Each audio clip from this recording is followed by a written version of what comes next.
coyuntural de fecundidad prevén generalmente una alza casi siempre del índice coyuntural de fecundidad. Entonces podríamos deducir de esto que, puesto que el índice coyuntural de fecundidad va a aumentar, pues bien, el número de nacimientos también va a aumentar y la población se va a renovar más fácilmente. Y voy a tratar de mostrarles hoy que esto no es para nada así, y que para eso es útil utilizar otros indicadores y no solamente el indicador habitual, el indicador coyuntural de fecundidad, para mostrar que aunque la fecundidad va a aumentar, la natalidad va a disminuir en Europa en el futuro. Entonces, bueno, para eso les voy a presentar rápidamente la pirámide de edades de la Unión Europea y les presentaré la comparación de varios indicadores que intentarán medir no solamente la fecundidad de los habitantes, sino también la natalidad, es decir, cuántos nuevos habitantes llegan al continente gracias a los nacimientos y la manera en que podemos tomar en cuenta la migración, puesto que esto también hace que lleguen habitantes a la población, aunque no sea por nacimiento. Bueno, les voy a presentar algunos resultados rápidamente. Como ustedes han visto, me gustan mucho las gráficas y les voy a presentar muchas. Por favor, si no entienden las gráficas, griten, muevan los brazos o hagan algo para que yo entienda que no que no están entendiendo las gráficas, porque a veces mis gráficas son demasiado complicadas. Entonces háganmelo saber. Hemos dicho que la fecundidad en Europa es más bien baja, es inferior a 2.05, que es el umbral de reemplazo de las generaciones. Está aumentando desde el 95 y tal vez este aumento va a continuar porque como lo hemos visto, ha aumentado la fecundidad después de 30 años en varios países de Europa, y en las proyecciones de población tanto de las Naciones Unidas como de Eurostat se ve que la población europea va a seguir aumentando, pero como por 2030 va a dejar de aumentar y probablemente va a disminuir. Sobre todo entre 2010 y 2030 el número de nacimientos va a disminuir. Entonces esto puede parecer paradójico, el decir que la fecundidad va a aumentar y sin embargo la natalidad va a disminuir. O sea, la gente va a tener cada vez menos hijos y sin embargo va a haber cada vez menos nacimientos. Explíquenle eso a un político, por ejemplo, para que él decida qué política tiene que llevar en el país. Es un muy mal inicio. Empezamos mal. Entonces, tenemos que usar otro indicador que tenga en cuenta no solamente el nivel de fecundidad de los habitantes, sino la evolución futura de las poblaciones, más bien basándose en la tasa de natalidad e incluyendo también el saldo migratorio. Ahora, en esta gráfica ustedes pueden ver los años que están en el eje horizontal de 1950 a 2100, digamos, son los datos de las Naciones Unidas que están disponibles en el sitio para todos los países del mundo, todas las regiones del mundo. Las Naciones Unidas ofrecen muchísimos indicadores demográficos y aquí tomé entonces el indicador coyuntural de fecundidad y en el eje vertical tienen el número promedio de niños por mujer. Entonces, bueno, el lunes vimos que la fecundidad había bajado mucho en Europa y en todas las regiones de Europa. Vean, la curva en negro representa el conjunto de Europa y las distintas curvas representan distintas partes de Europa.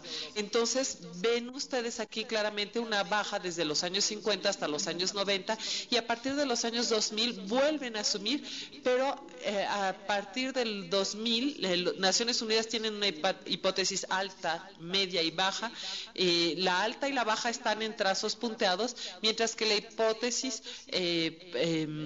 media está como en una línea puntada negra más gruesa.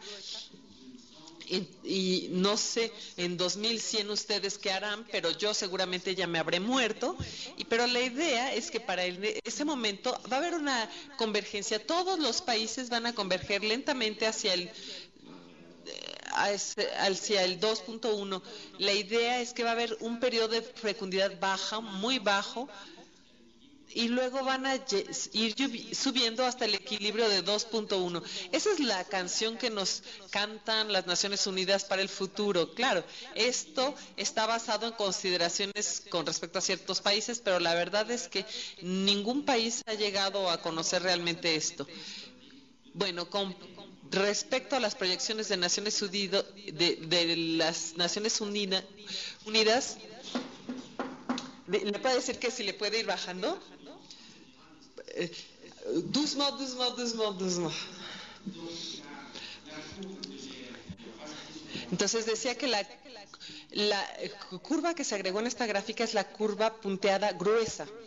Y esta es hecha por Eurostat, el Servicio Estadístico de la Unión Europea, quien retoma las proyecciones nacionales de los especialistas de estadística nacionales. Los estadísticos nacionales son muy prudentes y nunca prevén cambios muy importantes. Entonces ustedes pueden ver que en promedio Eurostat está previendo un aumento del índice coyuntural de fecundidad, pero es un aumento bastante limitado. Me disculpo con la traductora porque no le enseñé esta gráfica, pero aquí tengo otra gráfica que representa la tasa de natalidad. La natalidad es el número de nacimientos por cada 1000 habitantes. Ustedes ven aquí que estamos más o menos a un nivel de 10. Es decir, que por cada 1000 habitantes hay 10 recién nacidos cada año. Entonces ustedes ven aquí que las Naciones Unidas no están pensando en un aumento de la natalidad y Eurostat está proyectando una baja de la natalidad para el futuro. Aquí hay una aparente paradoja, ¿no? Y esta es la paradoja de la que yo les quería hablar hoy. Antes de entrar en los detalles, en el análisis de esta situación, les quisiera mostrar un poquito el panorama general de la evolución de Europa, puesto que esto es más o menos lo que está en cuestión para los políticos. Aquí, bueno, tienen una vez más en el eje horizontal los años, del 2000 hasta el 2070, y la curva azul se refiere a la escala de la izquierda. Como ustedes pueden ver, Europa va a llegar hasta 5.030 habitantes más o menos, pero a partir de 2040 la población va a volver a disminuir lentamente.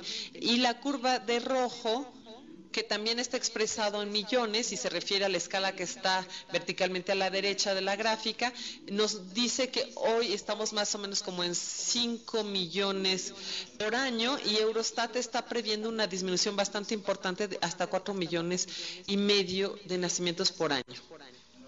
Bueno, en esta gráfica les he puesto los nacimientos. La curva que es anaranjada retoma lo mismo de hace rato, es decir, el número de nacimientos, y lo punteado verde es el número de muertes, de decesos. Y como ven ustedes en Europa, en muy pocos años, el número de fallecimientos va a volverse muy superior al de los nacimientos. Así que el saldo natural va a ser negativo. Va a haber más gente que se va a morir que la que van a nacer cada año. Y la curva azul representa el saldo migratorio, que actualmente es un poco inferior a 2 millones de personas por año y que tendría que disminuir hasta llegar a más o menos 1 millón en 2050. Y en total van a haber menos nacimientos, más fallecimientos y un saldo migratorio más débil. Esto quiere decir que el saldo total de la Unión Europea va a disminuir hasta volverse negativo como por 2035. Se va a llegar a un máximo hasta que en 2035 se va a empezar a volver, el saldo se va a empezar a volver negativo. Este es el panorama general con una reaparición en Europa del temor de la disminución de la población, porque evidentemente aquí esto es el promedio para un continente, pero esto quiere decir que para algunos países en los que va a ser más fuerte, puede ser bastante importante, incluso hay algunos en los que ya empezó a disminuir la población. Entonces esta cuestión de la disminución población se empieza a convertir en una cuestión política. Entonces, bueno, vuelvo a mi paradoja. En esta gráfica puse, en la escala de izquierda está la tasa de natalidad y la tasa de migratoria. La azul es la tasa de natalidad, la roja es la tasa de saldo migratorio. Ustedes pueden ver que se mueve mucho, que esto varía mucho de un año al otro, puede variar según las cuestiones políticas, económicas. Entonces aquí las proyecciones son muy difíciles, pero la idea es que poco a poco la migración va a disminuir. Tendríamos una tasa de migratoria que iría disminuyendo hasta menos de 2 por 1000, o sea, algo bastante débil. Y por otra parte tenemos una tasa de natalidad que es actualmente de un poquito más de 10, pero que va a pasar a menos de 10, que va a llegar como hasta 9 por ahí de 2030. Y sin embargo, la curva verde es el indicador coyuntural de fecundidad. Esta vez nos referimos a la escala de la izquierda, es decir, niños por mujer, y estamos actualmente más o menos en 1.6 niños por mujer, hijos por mujer actualmente. Y aparentemente vamos a ir subiendo un poco. Y lo que tendremos que explicar es eso. ¿Cómo es posible que si la fecundidad, la verde, aumenta, la natalidad que está en azul disminuye en los años venideros? Entonces, bueno, sobre todo ante el público y ante los políticos, los demógrafos han insistido mucho para popularizar el índice coyuntural de fecundidad. Cuando se dice cada mujer tiene en promedio 5 años o la fecundidad ha bajado a 2.5 o 1.6 hijos por mujer, eso ya es algo que la gente entiende, aunque se trate de un cálculo bastante complicado. Se va sumando la tasa de fecundidad cada año. Es como si cada mujer viviera toda su vida en un solo año. Es una abstracción, pero permite representar el nivel de fecundidad de una manera bastante concreta. Y aquí lo que yo creo que habría que hacer es utilizar un indicador que refleje mejor el número de nacimientos. Y aquí, por ejemplo, como el número de nacimientos va a disminuir, se requeriría un indicador que refleje mejor el hecho de que lo que nos interesa no es tanto saber si las mujeres tienen muchos niños o pocos niños, sino cuántos nacimientos hay. Y eso es lo que vamos a proyectar, el número de nacimientos. Y en términos de evolución de la población a corto plazo, en todo caso, no es tan importante si hay muchas mujeres en edad de tener hijos y si cada una hace pocos hijos, o bien si hay muy pocas mujeres que están en edad de tener hijos, pero cada una tiene muchos hijos. O sea, si hay pocas mujeres, pero cada una tiene muchos, es lo mismo. Lo que nos importa es el número de nacimientos. Y es importante pensar esto en complemento con el indicador coyuntural de fecundidad. Tenemos que tener también un indicador basado en el número de nacimientos, sea cual sea la fecundidad y en la cantidad de mujeres. Ustedes tal vez habrán escuchado hablar de la ventana demográfica. Hoy en el mundo estamos en una situación en la que tenemos muy pocos viejos porque la población ha crecido y las personas viejas nacieron en una época en la que había poca gente en la Tierra y además había una mortalidad más importante que la de hoy. Hay pocos viejos y hay relativamente pocos niños. No hay más niños de 5 años que niños de 10 años hoy en el mundo porque la fecundidad ha disminuido. Y en cambio hay muchos adultos porque esos adultos nacieron en una época en la que la fecundidad estaba todavía muy elevada.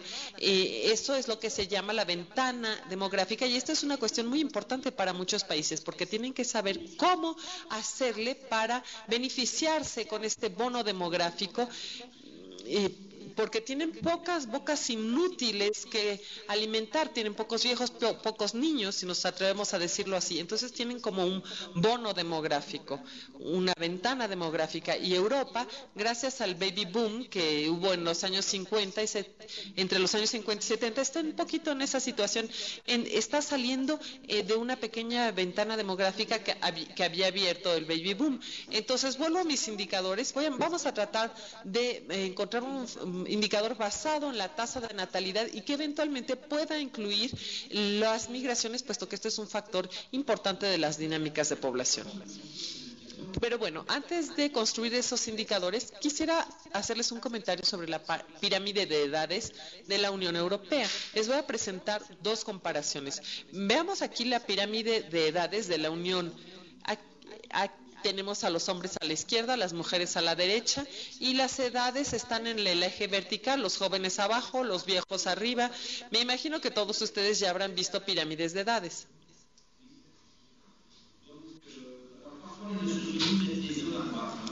Bueno, a veces los de las Naciones Unidas, quién sabe por qué ponen a los hombres a la derecha, pero ya están corrigiendo eso, ya se están haciendo como todo mundo, los hombres a la izquierda, las mujeres a la derecha, y ustedes tienen siempre esta forma característica de la pirámide. Aquí hay dos pirámides regulares, dos pirámides en realidad, hay una muy regular Y luego hay otra pirámide con poquitos viejos, luego muchos, como dos piquitos a cada lado, que son muchos adultos y luego son poquitos niños. Esta es la pirámide de la Unión Europea en este momento.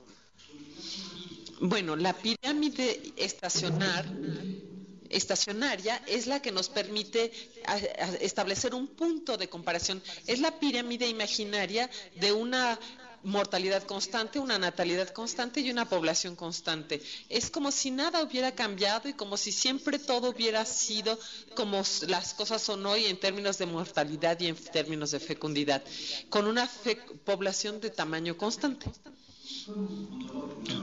Ahora, como en Europa la fecundidad es baja, hay un temor de disminución y entonces empezamos a decirnos, bueno, la estacionariedad puede ser un buen objetivo. Podemos decir, bueno, ya terminamos la transición demográfica, Europa ya está bastante llena, tratemos ahora simplemente de no disminuir y quedarnos estable. ¿Esto qué significa en términos de estructuras de edad o estructuras por edad? Si empezamos por los viejos, esto quiere decir que en la población estable tendría que haber normalmente más personas de edad avanzada. A Europa le faltan viejos, como en todo el mundo, porque los viejos nacieron en una época en la que había menos habitantes en el mundo. Y además, todos ellos son sobrevivientes de condiciones de mortalidad que eran mucho más severas en el pasado. Entonces, la población estacionaria, imaginaria, tendría muchas más personas de edad avanzada y sobre todo habría muchos menos adultos. Vean aquí, hay unas jorobas tremendas. Europa es actualmente un continente de adultos, porque Europa conoció un baby boom de los 50 a los 70 y el baby boom no tuvo lugar exactamente en el mismo periodo en todos los países, pero en general tenemos como un exceso de adultos en Europa. Se ven adultos por todos lados y por debajo de los 15 años de pronto se hace un hueco. Hay muy pocos niños y faltan niños de menos de 15 años. Entonces, si tomamos como punto de referencia una población estacionaria y constante, podríamos decir, en Europa faltan un poco de viejos, hay demasiados adultos y faltan niños. Bueno, pero aquí podemos tomar otra. Ups, ¿qué pasó? Podemos tomar otra comparación. Es que de pronto algo cambió.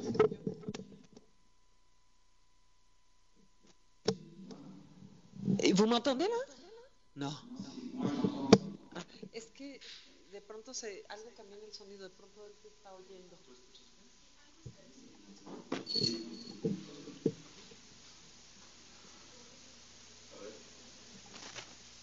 ¿Ves?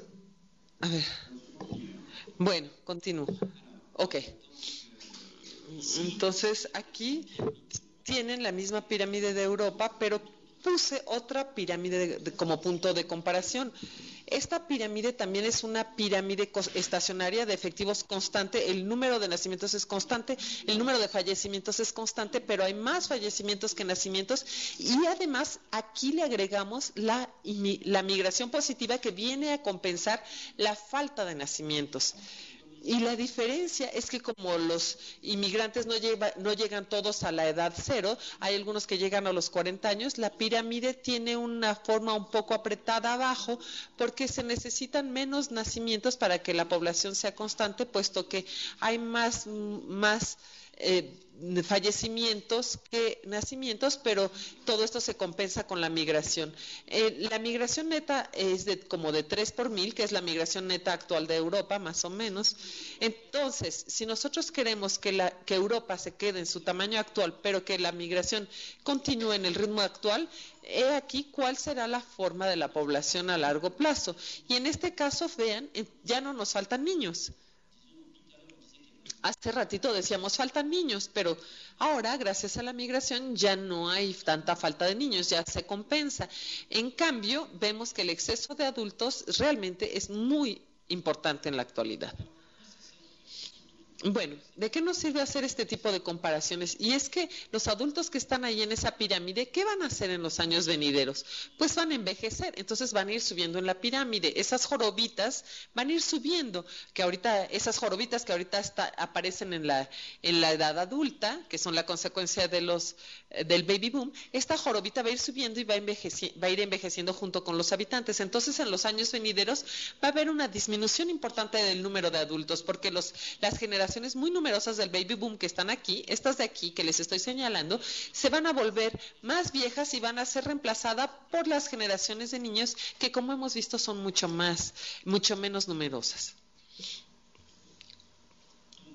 Entonces, bueno, no les voy a repetir lo que ya les dije. Bueno, ya llegamos ahora a los indicadores. Los indicadores se basan en la comparación de los indicadores que les acabo de mostrar. El primer indicador es el indicador más habitual. Cuando se habla en términos de indicador coyuntural de fecundidad, se compara en 2.1 o 2.05 cuando prácticamente no hay mortalidad infantil. Y decimos, si el indicador coyuntural está por encima de 2.05, la población crece y por debajo la población disminuye. Entonces vamos a dividir el indicador por 2.05 y vamos a decir si este indicador es es que ahora me oigo como yo misma.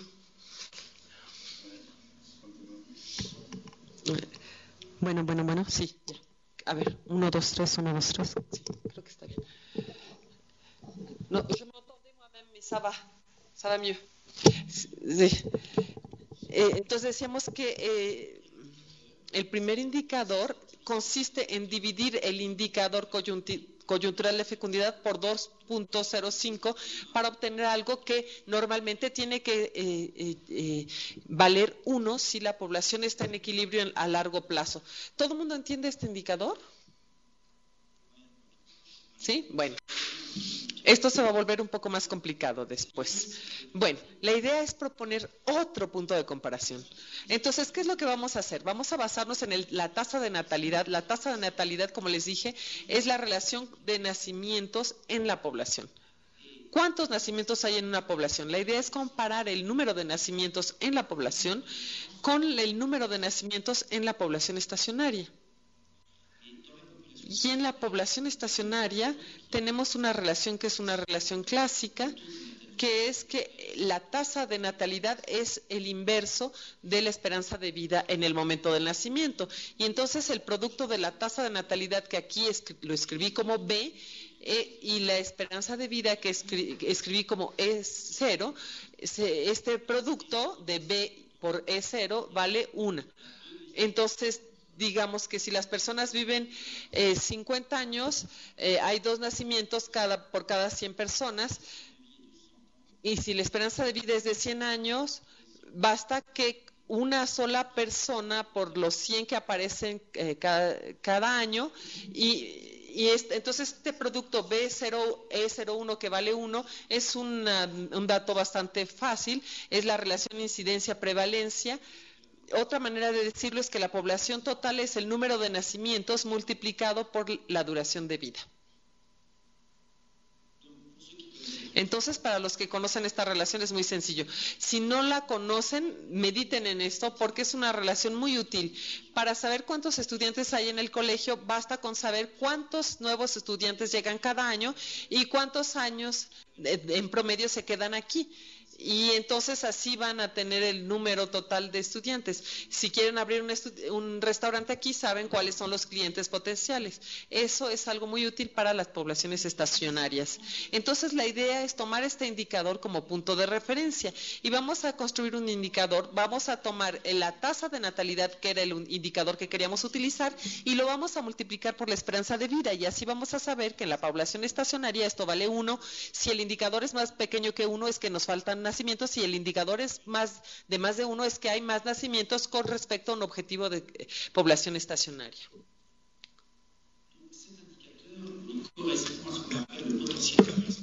Este indicador corresponde al potencial de incremento de la población bajo ciertas hipótesis. Si les gustan las matemáticas, los remito al capítulo de Nicolas Boire en el diccionario demográfico y consulten ahí el potencial de El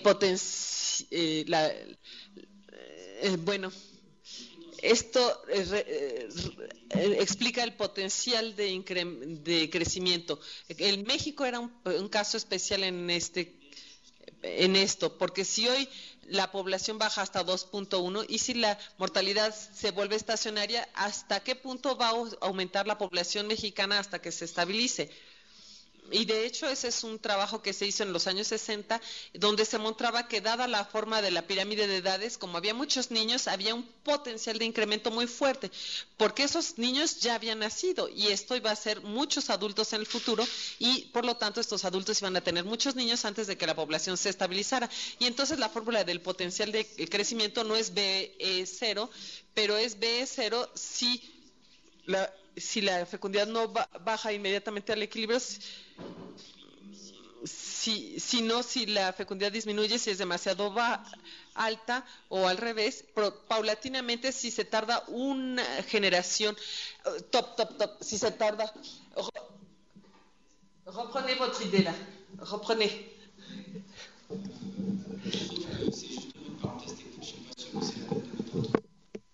Mais reprends juste la dernière phrase.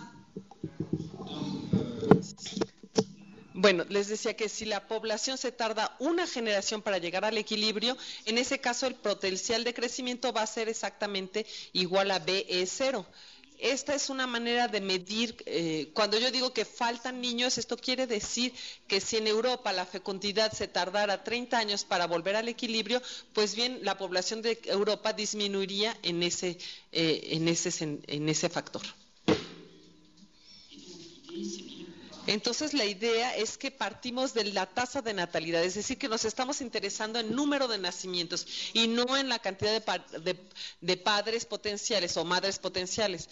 No nos importa si son muchos padres y madres que hacen cada uno pocos niños o pocos padres y madres que tienen muchos niños. No, eso no nos importa, lo que nos importa es el total del número de nacimientos. También podemos comparar la tasa de natalidad con el de una población estacionaria con inmigraciones, porque hemos visto que las migraciones permiten compensar un déficit de nacimientos. Entonces aquí les propongo un indicador que es muy simple y podríamos afinar un poco este indicador, pero digamos que si los migrantes llegaran todos a la edad 0, esta fórmula sería exacta. Entonces tenemos un tercer indicador en el que sumamos B, que es la tasa de natalidad, y que es la cantidad de inmigrantes, la cantidad de gente que llega a la población, ya sea por el nacimiento, ya sea por inmigración.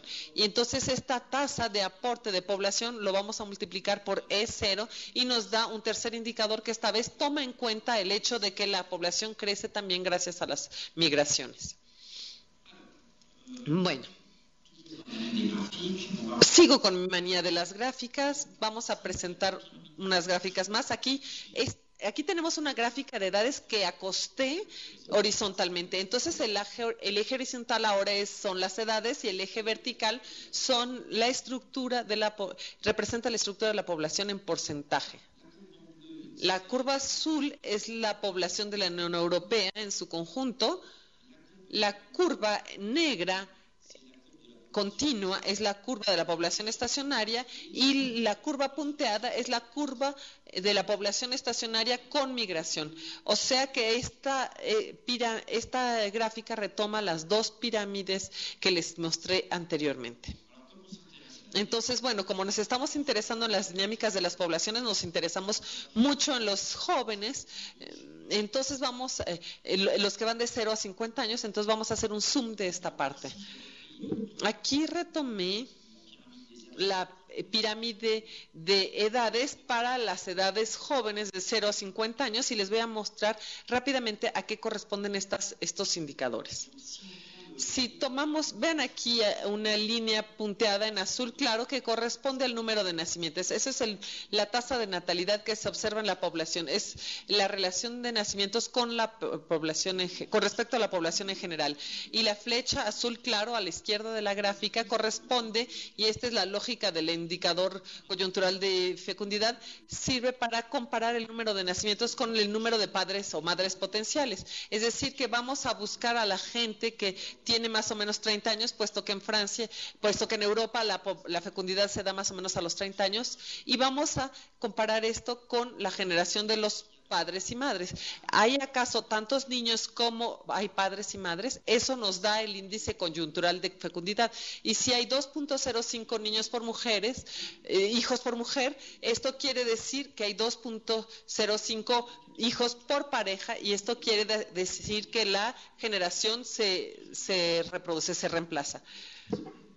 Y vean que la curva en azul claro nos muestra que hay una distancia, una diferencia con respecto a la situación estacionaria. La flechita de en medio es el producto BE0, que consiste en comparar el número de nacimientos con el número de nacimientos en la población estacionaria. Ven aquí que el déficit parece más bajo, puesto que no se compara el número de nacimientos con la generación de los padres, muy numerosos, sino con el número de nacimientos que sería necesario en una población estacionaria. Y en el tercer indicador se compara el número de nacimientos con la población estacionaria con migraciones. Si queremos que la población sea estacionaria, vean que aquí tenemos más bien un excedente de nacimientos en Europa. Entonces, vean que según el indicador que escogemos, vamos a tener un diagnóstico bastante distinto acerca del número de nacimientos en la actualidad, y sobre todo con respecto a la evolución, con respecto a lo que va a pasar en los próximos 15 años. El indicador coyuntural va a aumentar, la fecundidad va a aumentar, pero la natalidad va a disminuir. Y esto viene del hecho de que no estamos haciendo la misma comparación, como pueden verlo. A ver, si entramos aquí un poquito más en el detalle, puesto que en Europa hay 27 países, vemos que la curva azul sigue siendo la misma gráfica de hace rato. La curva azul es el promedio de varios países, y vean que, sin embargo, hay situaciones muy diferentes. Por ejemplo, aquí el azul punteado claro es Polonia, y ahí hay un exceso de adultos que realmente es realmente actualmente cuando hay muchos adultos. Lo mismo en Hungría, mientras que en Italia y todavía más en Alemania hubo un exceso de adultos antes, pero ya ese exceso de adultos ya está viejo. La jorobita ya está envejeciendo y se sitúa en edades más avanzadas. Y Francia, que está representada aquí por los cuadros en rosa, está más equilibrada. Vean, no hay una curva tan equilibrada como en los otros países. Vean la situación en Europa. Este exceso de adultos no es exactamente el mismo en los distintos países. Hay países en los que esos adultos ya están viejos y hay otros en los que todavía están jóvenes. Bueno, en términos de indicadores, ¿qué significa esto? Aquí tienen todos los países de la Unión Europea, con la Unión Europea en 27, que está representada por una línea negra más gruesa, y también tienen los otros indicadores, el indicador coyuntural de fecundidad dividido por 2.05 y el producto B0, que es representado por rectángulos con un borde negro, y el indicador coyuntural es representado por los triángulos azules. Entonces, si tomamos primero los triángulos azules, es lo que yo les había mandado el lunes, la fecundidad es baja por doquier en Europa y por doquier es inferior a 2.05. En todos los países el indicador coyuntural es bajo. En cambio, cuando tomamos el producto BE0, vean que en Irlanda hay un exceso bastante importante, también en Chipre, pero en Francia había un pequeño, parecía haber un déficit, pero si consideramos los nacimientos hay más bien un ligero excedente. Y para países como Italia o Polonia, en los que vimos que la fecundidad era muy baja, la fecundidad se ve como mucho menos baja si nos interesamos en la natalidad, el número de nacimientos con el producto BE0. En cambio, vean aquí la Alemania, vimos hace rato que el exceso de adultos eran ya viejos, entonces en Alemania no hay mucha gente ya en edad de tener niños. Entonces el hecho de tener este indicador BE0 no cambia gran cosa, y en Alemania realmente están faltando muchos nacimientos. Y a escala de la Unión Europea en su conjunto, vean que el déficit aparece como algo mucho más bajo. Si nos interesamos no tanto en comparar los nacimientos con el número de adultos, sino más bien si comparamos el número de nacimientos con la población estacionaria. si incluimos la migración, hay cosas muy inestables, muy complicadas. La movilidad migratoria es algo muy complejo, pero también muy importante. Lo que podemos decir es que globalmente, a escala de la Unión Europea, si tomamos en cuenta las migraciones, es lo que vimos hace rato, ya no hay déficit, sino más bien un excedente de nacimientos. Es decir, que hoy el saldo migratorio compensa el déficit de nacimientos. Y si en ciertos países vean que a finales de los años 2000 tuvo un enorme excedente de migrantes, o en España también, pero después, cuando hubo la crisis económica, ya hubo menos migrantes. Estos indicadores hay que tomarlos con mucha precaución porque son muy inestables, cambian mucho de un año al otro, pero lo que podemos ver es que si abandonamos el indicador de fecundidad para tomar indicadores de natalidad, vemos que el déficit es más bajo. Y si incluimos la migración, vemos que de hecho ya no hay ningún déficit. Entonces, bueno, ¿qué podemos deducir de todo esto? Que hoy también podemos elaborar otro indicador. Podemos incluso decir que hay demasiadas mujeres en edad de tener hijos en Europa. Con respecto al punto de equilibrio, hay demasiadas mujeres. Ese es un exceso que es más bien bueno para la Unión Europea, pero el problema es que este exceso está compuesto por personas reales que tienen la enojosa costumbre de envejecer. Y entonces este exceso de mujeres y de hombres también en edad de tener hijos va a envejecer hasta edades más elevadas en el futuro, y eso es lo que va a explicar que la natalidad va a bajar en el futuro en Europa.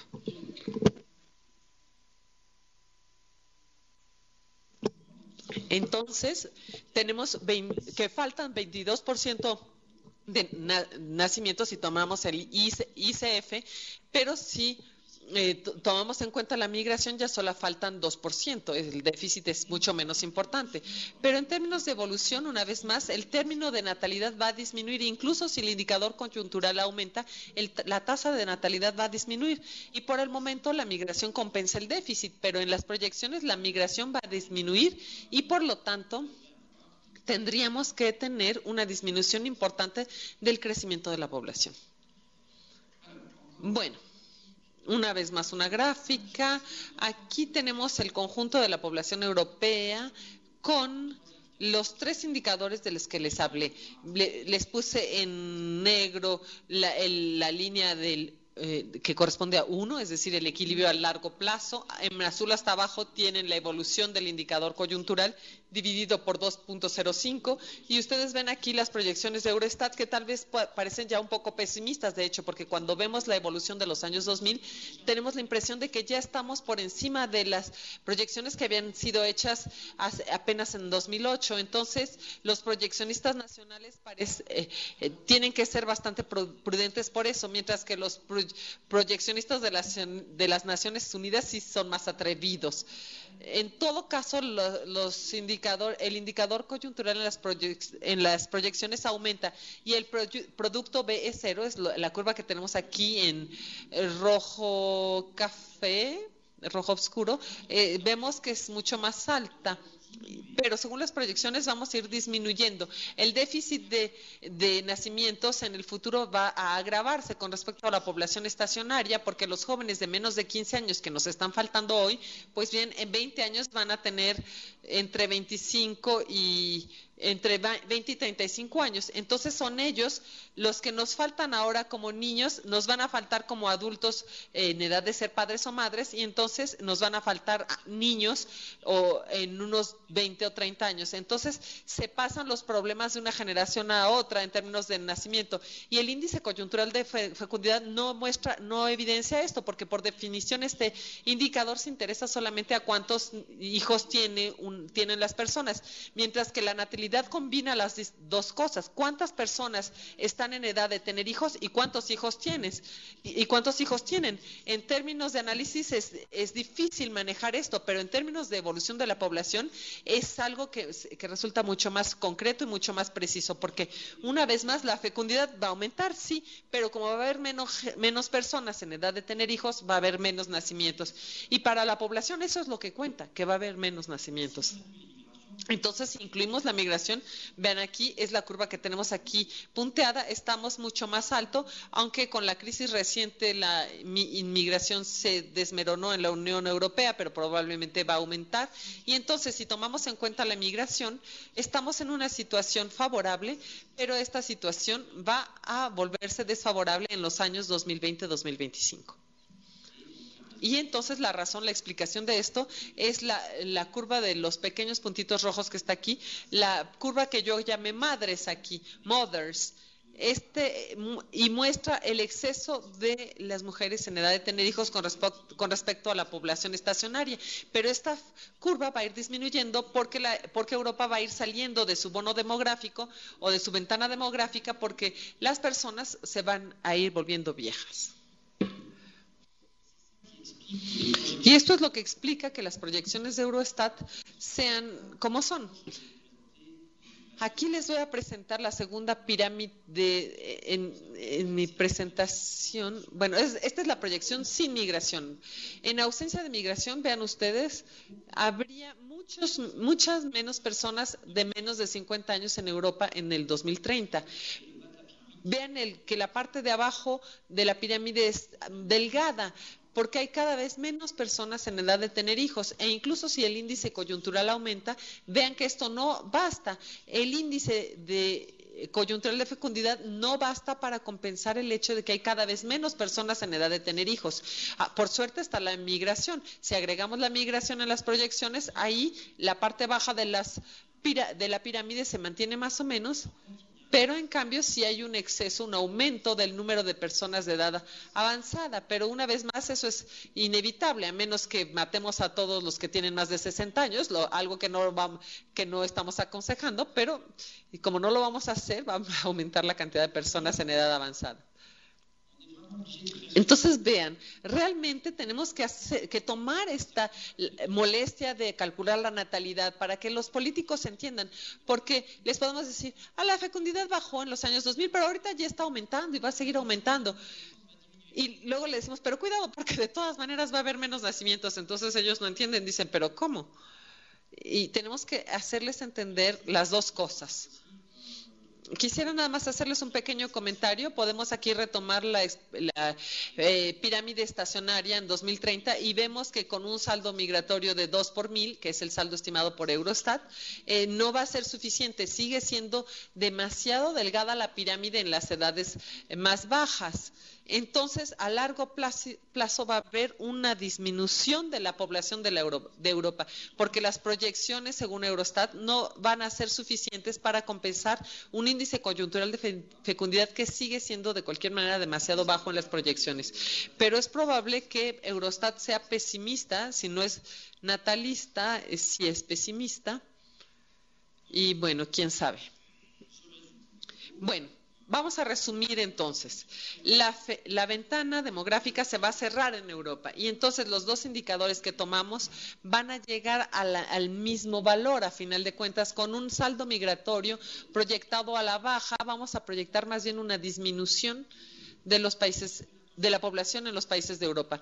Tenía la intención de presentarles la situación de 4 países, pero creo que más bien me voy a detener para dar tiempo a las preguntas. Les quería enseñar hasta qué punto eran distintas las situaciones en los distintos países, pero les voy a pedir que me crean. Nada más les voy a mostrar la curva de Polonia en rojo hasta arriba. Vean lo que pasa en Polonia. Hoy hay muchas mujeres en edad de tener hijos, pero en 2030 no va a haber suficientes. Mientras que si tomamos Francia, en Francia hay demasiadas mujeres actualmente en edad de tener hijos y esto va a seguir siendo el caso durante mucho tiempo. Así que el diagnóstico nacional va a ser muy distinto, evidentemente, de un país a otro. Y llego a mi conclusión. Una conclusión que es un poco paradójica, una vez más, porque en primer lugar, si nos interesamos en el nacimiento y no en el índice coyuntural de fecundidad, vamos a decir, el nivel de natalidad no es tan bajo en Europa, no nos faltan tantos niños a final de cuentas, porque hay muchos adultos en edad de tener hijos, incluso si tienen pocos hijos, van a ser muchos hijos. Pero en el futuro, y sobre todo en los países del centro y del sur de Europa, la natalidad va a disminuir muchísimo. Como el número de adultos va a disminuir muchísimo, también va a disminuir muchísimo el número de nacimientos. Y entonces vamos a vivir un periodo en los 15 próximos años en los que va a ser crucial tener inmigrantes para compensar todos esos niños que no nacieron en los 15 últimos años. Se pueden reemplazar muy bien por inmigrantes porque ellos no llegan a la edad cero. Algunos van a llegar a 20 años, otros a 30 años, otros a 10 años, y esto permitiría llenar, digamos, el hueco de la pirámide de las edades. Y si lo llenamos, estas personas en la generación posterior podrán tener hijos, y esto evitaría tener este fenómeno de repetición de un año a otro. Perdón, de una generación a otra, porque actualmente podríamos decir que no nos damos cuenta realmente en Europa que la fecundidad es muy baja porque hay muchos niños debido al baby boom, pero en 20 años esto va a ser muy distinto. Y entonces, como vamos a salir de la ventana demográfica, es muy importante que tengamos una inmigración ahora, en los 20 próximos años, porque los inmigrantes son más bien jóvenes adultos y son justamente los jóvenes adultos los que le van a faltar al continente europeo. Bueno, muchas gracias.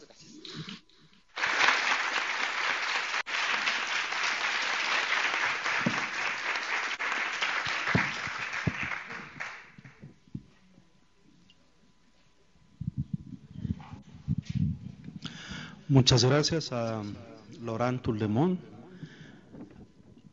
Ahora vamos a iniciar un espacio para preguntas y comentarios. Y pues vamos a comenzar con después vamos a ver si en las otras sedes hay alguien más que quiera participar.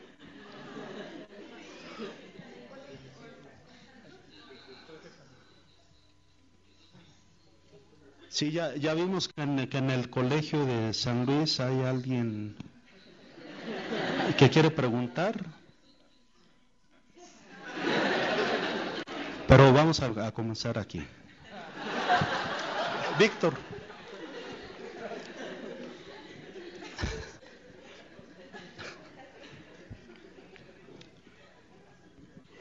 Sí, hola, buenas tardes. Mi nombre es Víctor Manuel García y soy profesor de la Facultad Latinoamericana de Ciencias Sociales. A mí realmente me gustó mucho la presentación, me parece muy ilustrativa dada las circunstancias que también estamos viviendo hoy en día en México, ¿no? Que estamos justo esta semana y las semanas siguientes estamos haciendo la conciliación demográfica y las proyecciones de población.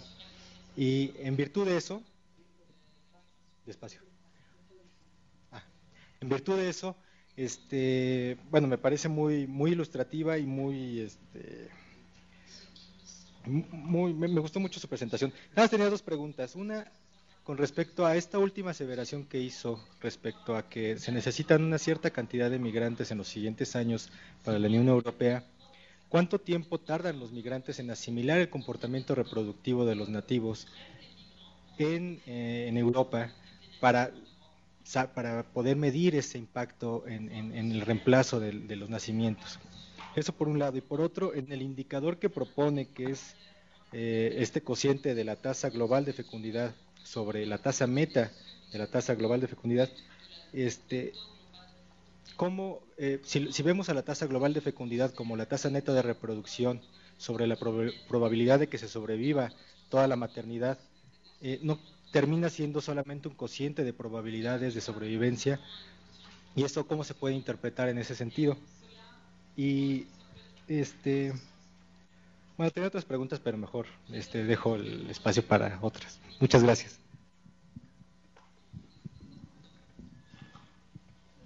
¿Alguien más? Arriba a mi derecha.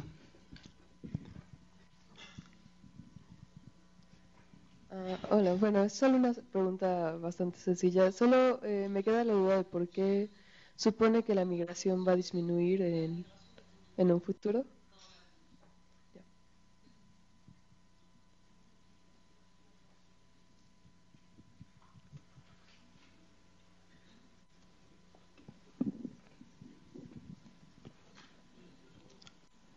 Eh, acá adelante, Mauricio.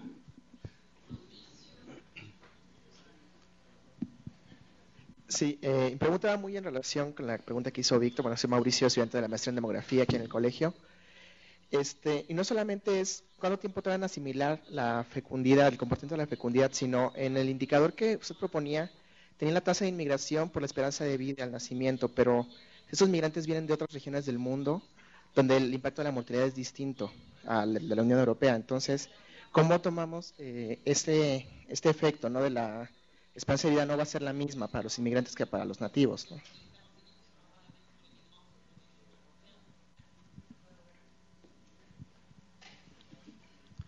Bueno, va a contestar estas preguntas. Gracias por estas preguntas. Les voy a responder en primer lugar porque supongo que las migraciones van a disminuir. De hecho, es Eurostat quien está suponiendo esto. Yo no supongo nada en particular, pero la razón por la cual Eurostat está proyectando una disminución del saldo migratorio es porque Europa es cada vez menos es decir, porque Europa es cada vez más dura con los migrantes y a corto plazo esto impide que la gente salga, porque si los migrantes salen ya no están seguros de poder regresar.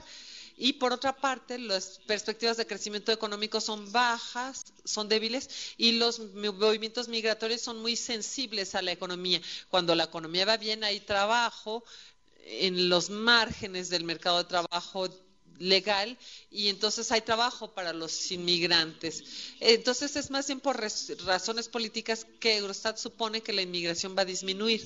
Y justamente mi discurso consiste en decir que no se puede al mismo tiempo querer que la población no disminuya y querer que el saldo migratorio disminuya. Estos dos objetivos son incompatibles hoy según las proyecciones de Eurostat. Ahora, con respecto a la especificidad de los migrantes, si tomamos en cuenta los 27 países, ponemos juntos los rumanos, los ingleses, los catalanes, los hombres, las mujeres, los jóvenes, los viejos, etcétera, y los inmigrantes son humanos como los otros, no son tan diferentes de los otros. Y, por ejemplo, los inmigrantes tienen en promedio una fecundidad más elevada, pero los inmigrantes que tienen un nivel educativo elevado tienen una fecundidad baja, puesto que llegan para trabajar y hacer estudios. Y los inmigrantes que tienen una educación baja tienen muchos hijos, porque a menudo se tratan de mujeres que vienen a alcanzar a su marido y tienen entonces muchos hijos. Pero al cabo de ciertos años, los inmigrantes tienen más o menos los mismos comportamientos que la gente del país. En términos de mortalidad, dice usted, vienen de países en los que la mortalidad es más fuerte. Sí, pero está lo que se llama la selección de los migrantes por la migración, porque para migrar hay que ser capaz de irse, de dejar su país, viajar, llegar, y todo esto supone tener dinero, estar en buen estado de salud, ser dinámico, y en general podemos decir que los migrantes tienden a vivir más bien más que los demás. Es algo difícil de medir porque, bueno, algunos, como sienten que se van a morir, se regresan a su país natal para morir allá, entonces eso crea un sesgo, pero en general podemos decir que los migrantes son bastante fuertes, y si tienen una mayor fecundidad que los otros, esto es más bien algo positivo. Pero les puedo decir que en general mezclamos en las estimaciones todo tipo de gente, y las cuestiones específicas de migración en Europa son muy importantes desde un punto de vista político, pero desde un punto de vista, digamos, demográfico, pues no, más bien los problemas son más bien sociales o de integración, porque la dinámica demográfica de las migraciones es complicada porque las migraciones son inestables, pero una vez que ya están ahí, que ya llegaron, cuando ya se quedaron 5 o 6 años y cuando ya tuvieron 1 o 2 hijos ahí, incluso si todos los migrantes piensan en regresar ya con una fortuna, en realidad se quedan en el país en donde están, donde nacieron sus hijos, porque sus hijos están ahí, tienen vínculos en ese nuevo país y ya no se van. Incluso si ayer les hablaba de la multiresidencia, y sí, cada vez habrá cada vez más viejos que podrán tener dos casas, una casa allá y una casa acá. De cualquier manera, podríamos hacer como si los inmigrantes fueran como los demás. En realidad, el hecho de que sean migrantes no modifica mucho los resultados. Un poquito. Quise comentar un poquito esto del producto BE0. Es cierto que es un poco extraño. La primera interpretación es decir que comparamos el número de nacimientos a los de una población estacionaria del mismo tamaño. Esto parece más o menos concreto. Y la segunda es un poquito lo que trataba de decirles hace rato. Es decir, que si la gente vive 100 años en hubiera un nuevo nacimiento para compensar un deceso para cada 100 personas. Entonces, la idea es que si queremos que si la población sea estacionaria, tiene que haber tantos nacimientos como fallecimientos, y con la esperanza de vida de B0, tendríamos que tener 1,00 nacimientos cada año. Eso es una manera de hacer las cosas concretas, digamos. Bueno, ahora nos vamos a Colsan. Gracias, muy buenas tardes, doctor Tulemón. Soy Marcelo Elías Castro Cortés, coordinador de programas de salud reproductiva, y quiero hacer un par de comentarios primero y un par de preguntas muy breves. Invariablemente, de los cálculos de población que nos ha presentado, relacionados con la tasa de natalidad, las mujeres en edad fértil con una tasa de reemplazo ya bien identificada a la baja, y una esperanza de vida o calidad de vida importantemente hacia la alta.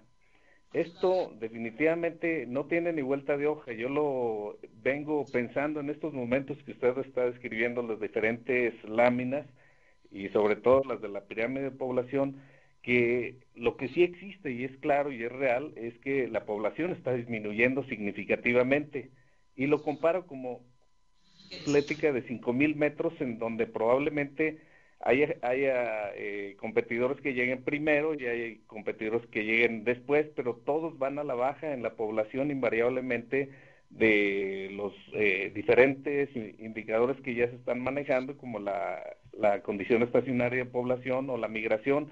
El común denominador es que hay menos hijos en una población que significativamente debe de tener impactos. Mis dos preguntas es, primero, es claro que tenemos un impacto negativo hacia la baja a la población. Europa tiene políticas ya bien establecidas para manejar esta condición, porque estamos hablando que esto va a tener impacto en lo social, en lo político, en lo económico, y lamentablemente, bueno, pues ese es el destino de todo el mundo. Primera pregunta, ¿sus sistemas de salud o algunos sistemas que existan para manejar el proyecto que tenemos a futuro, ya está establecido, ya tienen una idea de cómo en el 2050 se va a comportar la población en materia de crecimiento y materia de salud? Esa es la primera pregunta. Y la segunda, ¿cuáles serían las ciudades europeas que tendrán mayor impacto por la falta de población? Muy amable. ¿Alguien más de Colsan que quiera intervenir?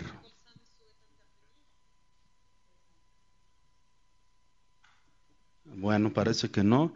Del COLEB les vamos a pedir primero que enciendan la luz porque no los vemos. Y si hay alguien que quiera participar.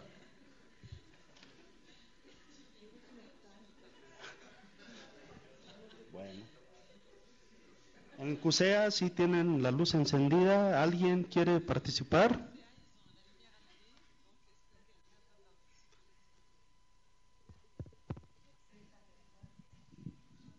A ver, adelante.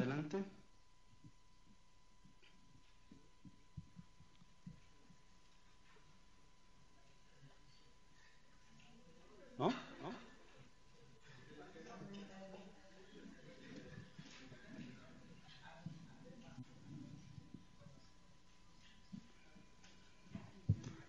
Como que quiere el de azul, ¿no? ¿Alguien de CUSEA va a intervenir?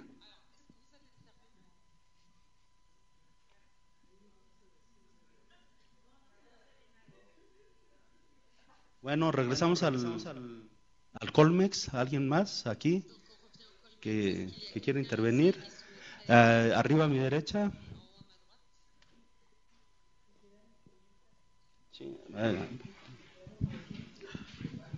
Bonsoir, ma question est en français. Je ne sais pas si on va traduire.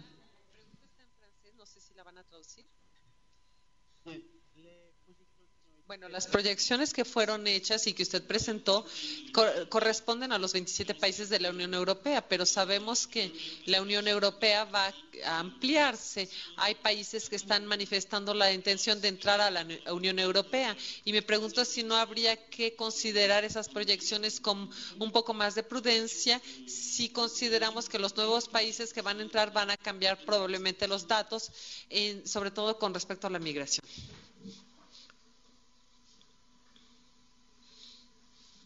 Víctor tenía más preguntas. Sí, gracias, perdón por... Nada más me quedan un par de preguntas más. Una es, una de las primeras metas que tenían en Naciones Unidas sobre la fecundidad para todo el mundo era de 1.85 hijos por mujer. Ahora veo que la tienen de 2.05. ¿Usted sabe a qué se debe ese cambio? ¿Cuáles son las hipótesis que hay detrás de eso? Y otra es que estos índices que usted propone los ha comparado con la propuesta de Preston, que en un artículo de 2007 que sacaron en Population and Development Review sobre las ecuaciones de Preston, incluyendo a la migración. Eso es todo, gracias.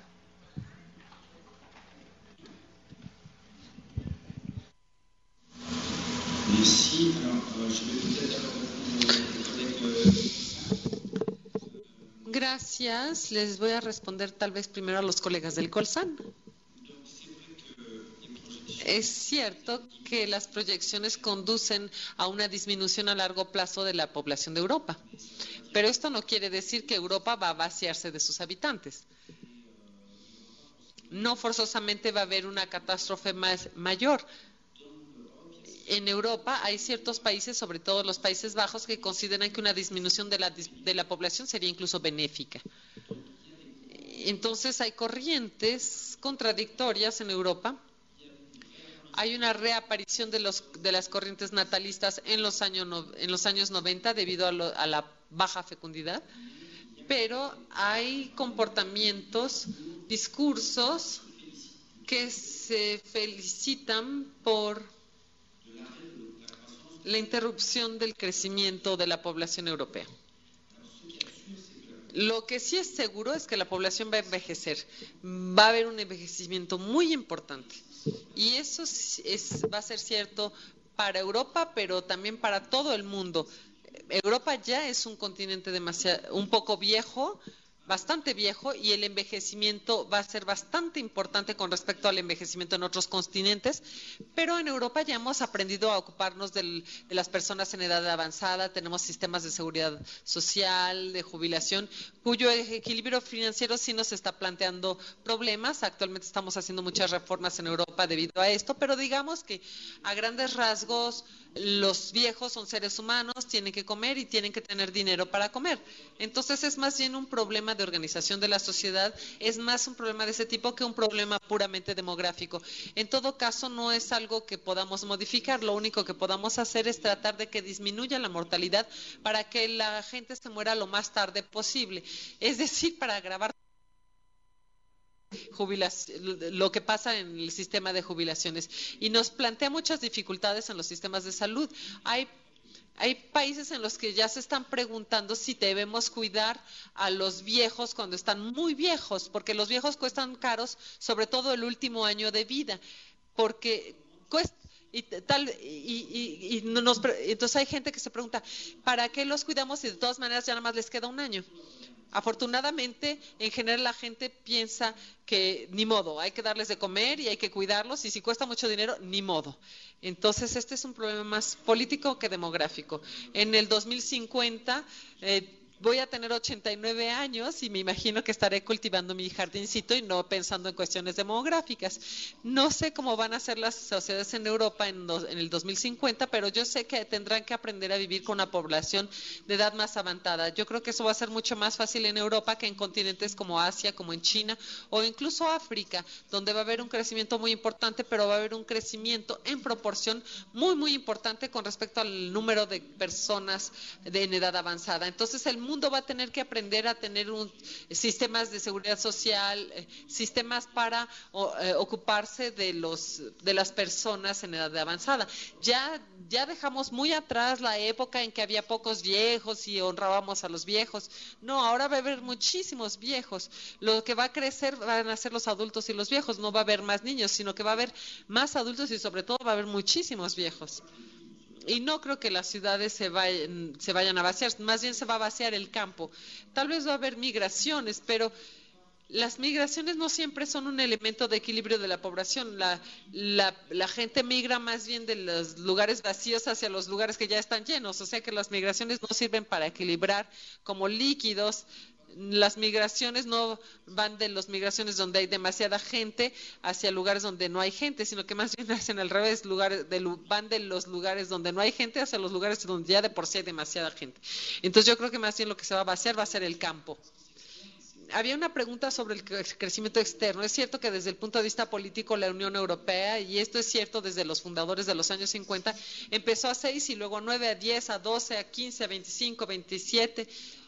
Y hay un artículo muy interesante de Alain Mounier en un número de población y sociedad. Una vez más, ahí hay una gráfica, como ven, me gustan las gráficas, donde se ve cada conjunto a lo largo del tiempo con un crecimiento muy bajo y cada cierto tiempo llega un nuevo país y entonces Europa crece muchísimo, muy rápido. Y entonces, claro, este crecimiento externo puede ser una solución para la estabilización de la población.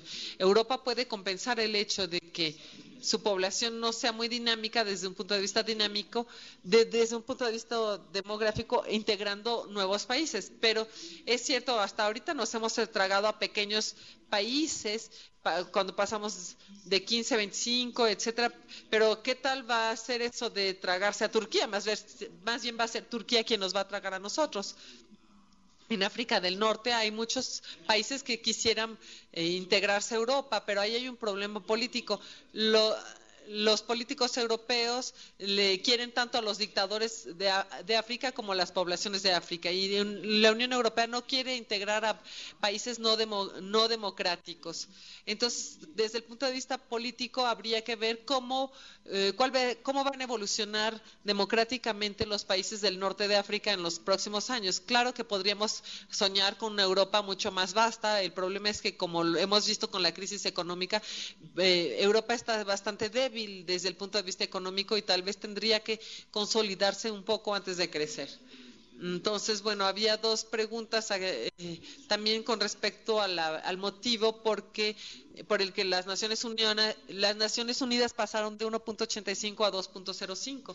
Bueno, en las proyecciones anteriores, las Naciones Unidas pensaron que todos iban a pasar por 1.85 y habían dicho, bueno, eso va a tardar como 50 o 100 años antes de volver al equilibrio, pero como vieron que todo estaba subiendo demasiado, dijeron no, finalmente en los países hay países que ya bajaron y están volviendo a subir y van a subir hasta 2. Entonces cambiaron su esquema de un esquema de fecundidad baja por mucho tiempo a un esquema de fecundidad baja mucho más efímero.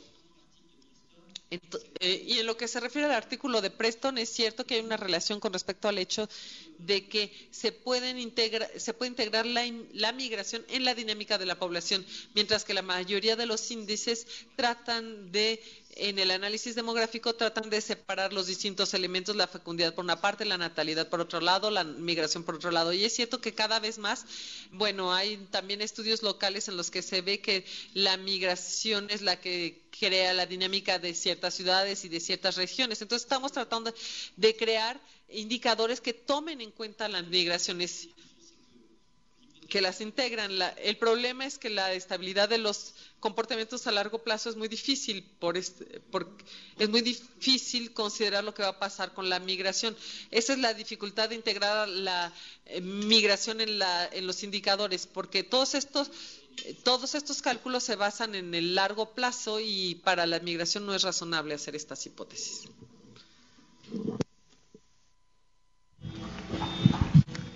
¿Alguna otra intervención? ¿Alguien más quiere participar?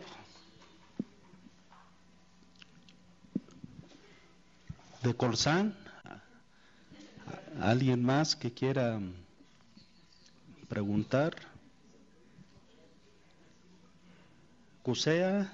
¿Se animan? Bueno, pues siendo así, pues quisiera agradecer a todos los que hicieron posible esta edición 2011 de la Cátedra Bourgeois-Pichat. Y bueno, aparte de la gente de la institución, bueno, quiero agradecerle especialmente a la traductora Ángela Silva por su excelente trabajo. Del equipo de cómputo pues tuvimos el apoyo de Héctor Gutiérrez y Felipe Ramírez, también Verónica Flores colaboró bastante con esto. Y bueno, no veo aquí en la lista algunos estudiantes de la maestría como Xochitl y Juan, y espero no omitir a nadie. Muchas gracias por su apoyo, pero sobre todo pues a la estrella de esta edición 2011 de la Cátedra Bourgeois-Pichat, a Laurent Toulemont. Muchas gracias.